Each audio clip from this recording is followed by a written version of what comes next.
এই যে 8ই ডিসেম্বর সিরিয়াতে 54 বছরের স্বৈর শাসন বাফুত মিল্লা, সিরিয়ায় ইসলামের গুরুত্বপূর্ণ একটি দেশ, সেইখানে স্বৈর শাসক ফ্যাসিস্ট জুলুমবাজ 54টা বছর ধরে লক্ষ লক্ষ মুসলমানের উপরে জুলুম করেছে যেই জালেম বাশার আল আসাদ, অয় গাট্টি গুট্টি লইয়া ভাগছে, পালাইছে। এই 8ই ডিসেম্বর নতুন উইকেট পড়ছে, জানেন আপনারা? 2 উইকেট পড়ছে এই বছর। 5ই আগস্ট 1 উইকেট পড়ছে, আর এই 8ই ডিসেম্বর আরেক উইকেট পড়ছে। আরো উইকেট পড়বে, আরো উইকেট। 2024 সাল উইকেট পড়ার বছর। এই বছর বোলিং ভালো হয়েছে, এবছর বোলিং কড়া বোলিং হয়েছে। হ্যাঁ, কড়া বোলিং হয়েছে। 2 উইকেট পড়ে গেছে। আগামীর উইকেট নেতানিয়াহু, ইসরায়েলের ওই কুত্তা, সেও পড়ে যাবে ইনশাআল্লাহ। ইমানদারের বিজয় হবে ইনশাআল্লাহ। সারা পৃথিবীতে ইমানদারের বিজয়ের আহ্বান। ওই সমস্ত ভারত, ওদের ওই সমস্ত ফালতু কথা, 130 কোটি না বেটা, তারা বেঈমান 230 কোটির ভয় দেখায়া ইমানদারকে একচুল সরাইতে পারবে না ইনশাআল্লাহ। 56,000 বর্গ মাইলের এই জমিন আমার দেশের লক্ষ কোটি ইমানদার যুবক কলিজার শেষ ফোঁটা রক্ত দিয়ে রক্ষা করবে ইনশাআল্লাহ। আমরা 130 কোটি ভয় পাই না। কি বলেন? ভয় পাই না আমরা। আমাদের একজন। আরে তোর 130 কোটি তুই রাখ বেঈমান, আমাদের একজন। আগেও ছিল একজন, এখনো একজন, আগামী তো একজন, তিনি আল্লাহ। তিনি কে? 130 কোটির মোকাবেলায় এই হিন্দু ভারতের বেঈমান এক মালিকে যথেষ্ট। আলু দিবে না, পেঁয়াজ দিবে না, হাতের আব্বার পেঁয়াজ, মোদির আব্বার পেঁয়াজ। হ্যাঁ, তোর বাপের পেঁয়াজ বেঈমান। আলু দিবি না, পেঁয়াজ দিবি না, তোর বাপে খাওয়ায় পেঁয়াজ করে, তার বাবার পেঁয়াজ না এগুলা। তাদেরকে 130 কোটি বেঈমানকে যে চাল ডাল আলু পেঁয়াজ যিনি খাওয়ায়, তিনি তো আমার আল্লাহ বেটা। তোদের কি বেটা? তোদের মূর্তি ছাড়া আছে কি? আল্লাহ যিনি তাদেরকে খাওয়ায়, তিনি আমার আল্লাহ না? তো আমার আল্লাহ তোরে খাওয়ায়, তুই আমারে দমক দেস। এই বেকুব মন্ডাসায় গিয়া কই নাই, বলে কি এগুলো? এই জন্য বন্ধু আমার, আমি অনুরোধ করলাম, চারিদিকে নওজোয়ান, ইমানের বিজয়, কালেমার বিজয় ইনশাআল্লাহ। বাংলাদেশেও কালেমার বিজয় হবে ইনশাআল্লাহ। এই জমিনেও হকের পতাকা উড়বে, কালেমার পতাকা উড়বে ইনশাআল্লাহ। কোন সন্দেহ, আমি থাকি বা না থাকি, এটা কোনো দেখার বিষয়, এটা কোনো দেখার বিষয়।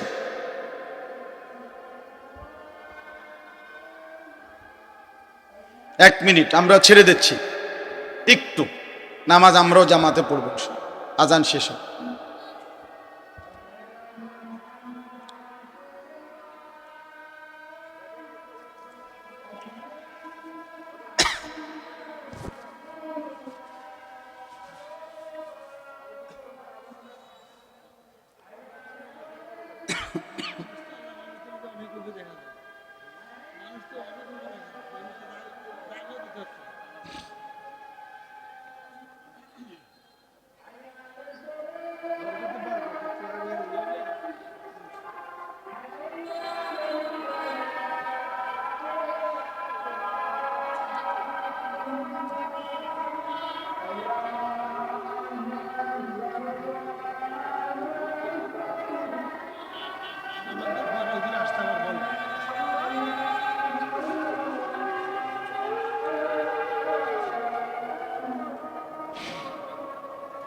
মাশাআল্লাহ, আল্লাহ।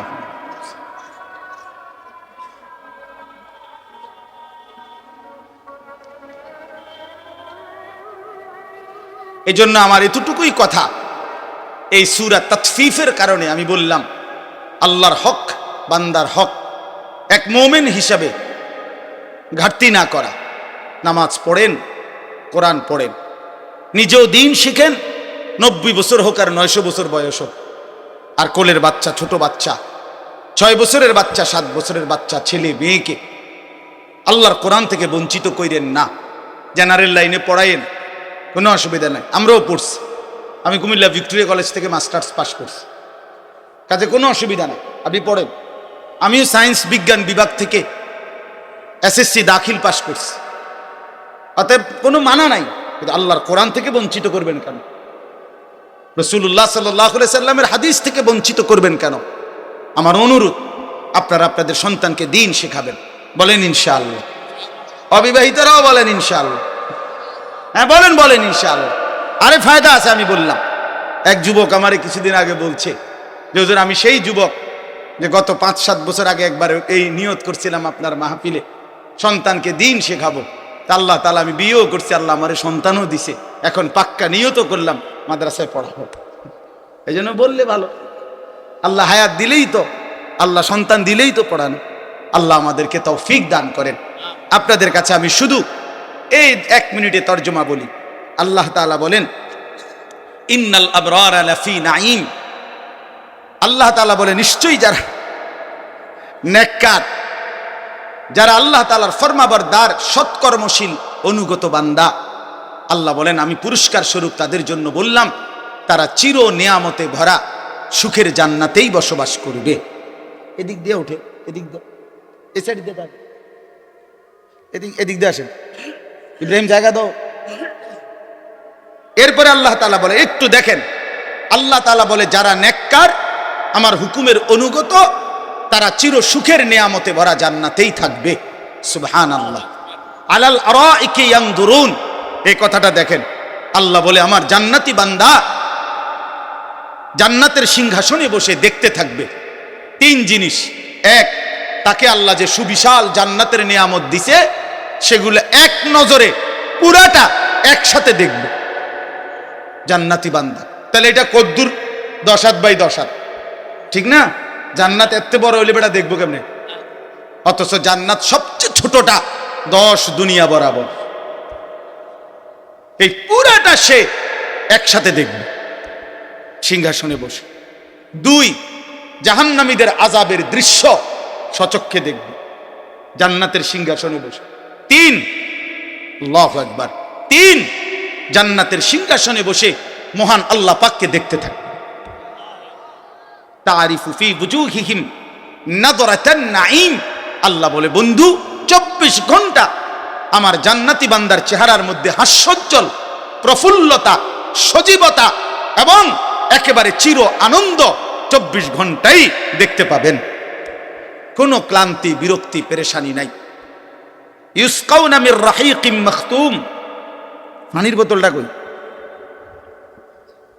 আল্লাহ তাআলা বলেন আমার জান্নাতি বান্দাকে, না খাবো না, আমি একটা জিনিস দেখাবো।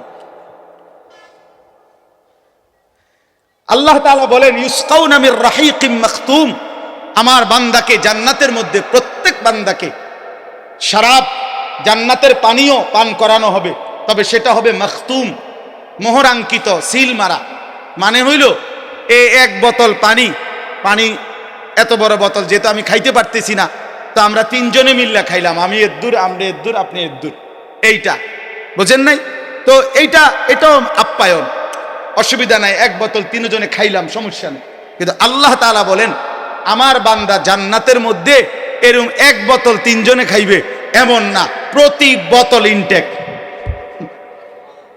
আলাদা আলাদা আলাদা আলাদা আলাদা।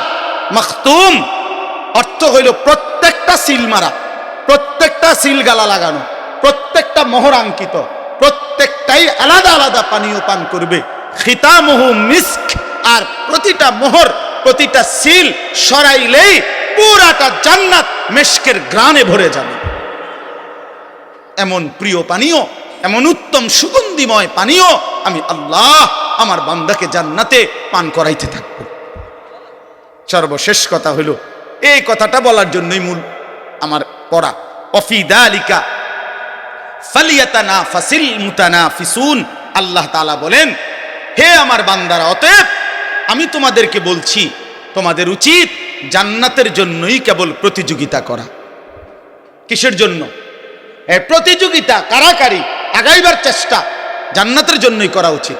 প্রিয় বন্ধু, বাপ ভাই, শেষ কথা এটাই মনে রাখবেন, এই পৃথিবী নিয়ে যারা কারাকারি করে, প্রতিযোগিতা করে, তাফসিরে মাআরিফুল কোরআনে লিখছে বড় আশ্চর্য কথা। বলছে, হে দুনিয়াবাসী, দুনিয়া নিয়ে যত প্রতিযোগিতাই করো, যদি ফার্স্ট হও তাইলেও মরে যাইবা, যদি লাস্ট হও তাইলেও মরে যাবে। বোঝেন নাই কথা? দুনিয়ার প্রতিযোগিতায় জিতে গেলেও মৃত্যু হবে, হাইরা গেলেও মৃত্যু হবে। তার লাভ হইল কি? লাভ হইল কি? এটা তো শেষই হয়ে যাবে, এখান থেকে তো তোমাকে চলেই যেতে হবে। এই জন্য আল্লাহ পাক বলে, বান্দা ফালিয়াতানাফাসিল মুতানাফিসুন, অতএব দুনিয়া অর্জনের প্রতিযোগিতায় ব্যস্ত না হয়ে জান্নাত অর্জনের জন্য প্রতিযোগিতা করা উচিত। কারণ সেইটা কোনোদিন তোমার থেকে শেষ হবে না, তোমারও সেখান থেকে কোনোদিন বের করা হবে না। না জান্নাত শেষ হবে, না তোমার মৃত্যু হবে। আল্লাহ আমাদেরকে তৌফিক দান করেন। আল্লাহ তাআলা এই ইকরা ফরিদপুর ইকরা তালিমুল কোরআন মাদ্রাসা আল্লাহ তাআলা কবুল করে নেন। আপনাদের সন্তানদেরকে ভর্তি করায়েন, দিন শিখায়েন, আশপাশের সবগুলো মাদ্রাসাকে ভালোবাসেন। আল্লাহ আপনাদেরকে তৌফিক দান করেন। আজকের এই মাহফিলে আরো ইনশাআল্লাহ আমাদের প্রিয় ভাই, বড় ভাই হযরত মাওলানা মুফতি আশরাফুল আলম ওবায়দী দামাত বারাকাতুহুম, তিনি বয়ান করবেন। অনেক সুন্দর বয়ান করে, এবং ঢাকা থেকে একজন অত্যন্ত তরুণ, তেজস্বী, চমৎকার বয়ান করে একজন আলেম হযরত মাওলানা মুফতি আরিফ জব্বার কাসিমি, তিনি অনেক সুন্দর। হযরত মাওলানা মুফতি আরিফ বিন হাবিব, ওনার মতো অনেকটা বয়ান করে, খুব সুন্দর তার কথা, এবং কোরআন সুন্নাহ ভিত্তিক, রেফারেন্স ভিত্তিক বয়ান করে। আমি এবং এই মাওলানা একই মসজিদে, ঢাকা খতিব, এক মসজিদে জুমা পড়াই। তার মানে অর্ধেক অর্ধেক করে, হ্যাঁ অর্ধেক অর্ধেক করে, মানে একদিনে অর্ধেক না, এক মাসে অর্ধেক অর্ধেক। অর্থাৎ আমি 2 জুমা পড়াই ওই মসজিদে, এই মাওলানা সাহেবও 2 জুমা পড়ায়। প্রথম 2 জুমা এই মাওলানা পড়ায়, তৃতীয় এবং চতুর্থ জুমা আমি জুমা পড়াই। একই মসজিদের খতিব আমরা 2 জন। আর আমি কুমিল্লা শাসনগাছার ওইখানে 2 জুমা পড়াই। এই হিসাবে ভাঙ্গা। তো আল্লাহ তাআলা মাওলানা সাহেব আসবেন, বয়ান করবেন, আপনারা নামাজের পরে আবার যথারীতি ওলামায়ে কেরামের নসিহত শুনবেন। আল্লাহ সবাইকে তৌফিক দেন।